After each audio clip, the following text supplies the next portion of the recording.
ఒక్కసారి కొమ్మూరి గోల్డ్ కి కాల్ చేయండి. తాకట్లో ఉన్న మీ బంగారాన్ని విడిపించి మార్కెట్ ప్రైస్ కి వాళ్ళు కొనుక్కుని మిగతా డబ్బులు మీకు ఇచ్చేస్తారు. హాయ్, వెల్కమ్ టు మన టీవీ. మన టీవీ మన కోసం. ఒక వ్యక్తి ప్రాణం పోతే ఆ కుటుంబంలో చీకటి అలుముకుంటుంది.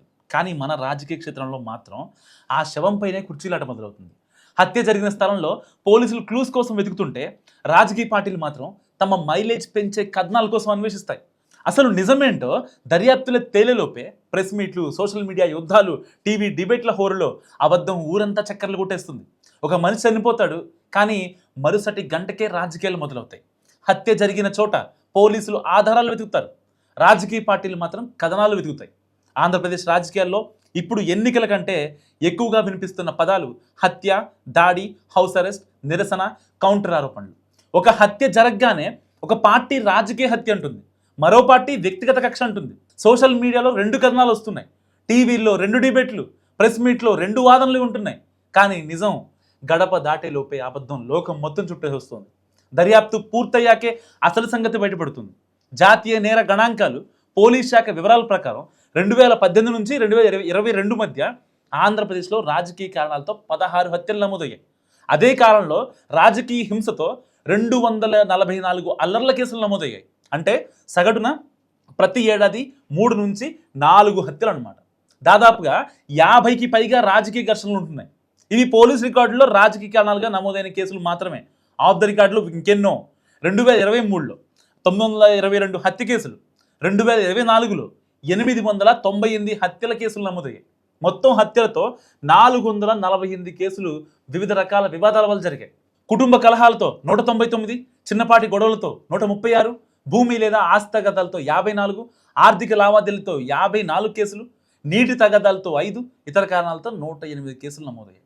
రాజకీయ ఘర్షణలు, దాడులు, హత్యల ప్రస్తావన వచ్చినప్పుడల్లా పల్నాడు, కడప, కర్నూలు, గుంటూరు, అనంతపురం జిల్లాల పేర్లు తరచూ వినిపిస్తుంటాయి.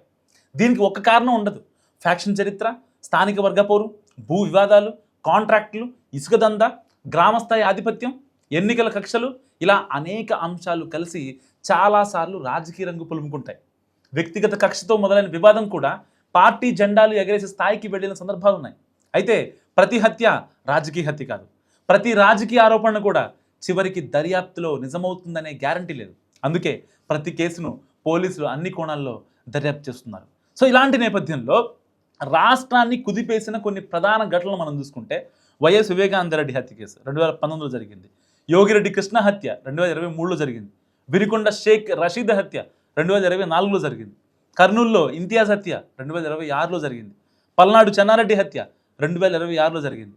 హత్య తర్వాత జరిగేది ఏంటంటే, మొదటి గంట ఘటన జరుగుద్ది, 2వ గంట ఒక పార్టీ ఆరోపణ, అండ్ 3వ గంట మరో పార్టీ కౌంటర్, 4వ గంట నిరసనలు, 5వ గంట పరామర్శలు, 6వ గంట సోషల్ మీడియాలో యుద్ధం, అండ్ ఆ తర్వాత టీవీ డిబేట్లు, ప్రెస్ మీట్లు, హ్యాష్ ట్యాగ్లు, రాజకీయ ప్రకటనలు ఉంటున్నాయి. కానీ దర్యాప్తు మాత్రం ఇంకా కొనసాగుతూనే ఉంటుంది. మరో ఆందోళనకర విషయం ఏంటంటే, హత్యలతో పాటు హౌస్ అరెస్టులు, ధర్నాలు, రిలే నిరాహార దీక్షలు, రాస్తారోకోలు, పరస్పర ఫిర్యాదులు కూడా ఉంటున్నాయి. ఇవి కూడా రాజకీయ సంస్కృతులు సాధారణంగా మారుతున్నాయి. ఇప్పుడు రాజకీయ హింసను కేవలం చట్ట వ్యవస్థ సమస్యగా కాకుండా ప్రజాస్వామ్య సమస్యగా చూడాలి. నిజంగా అలాంటి అవసరం ఉంది. ఎందుకంటే రాజకీయ హత్యల దర్యాప్తును వేగంగా పూర్తి చేయాలి. కీలక కేసుల్లో ప్రత్యేక దర్యాప్తు బృందాలు ఏర్పాటు చేయాలి. ఛార్జ్షీట్లు, విచారణల పురోగతిని ప్రజలకు అందుబాటులో ఉంచాలి. అన్ని పార్టీలతో రాజకీయ హింస నిరోధక ప్రవర్తన నియమావళి రూపొందించాలి. సోషల్ మీడియాలో నిర్ధారణ కాని ప్రచారంపై వేగంగా వాస్తవ నిర్ధారణ చేయాలి. రాజకీయాలు ప్రజల కోసం ఉండాలి, ప్రాణాల కోసం కాదంటారు. హత్యకు పార్టీ రంగు ఉండొచ్చు, కానీ చట్టానికి ఉండకూడదు. ఆంధ్రప్రదేశ్కి ఇప్పుడు అవసరం ఎక్కువ రాజకీయాలు కాదు, ఎక్కువ న్యాయం.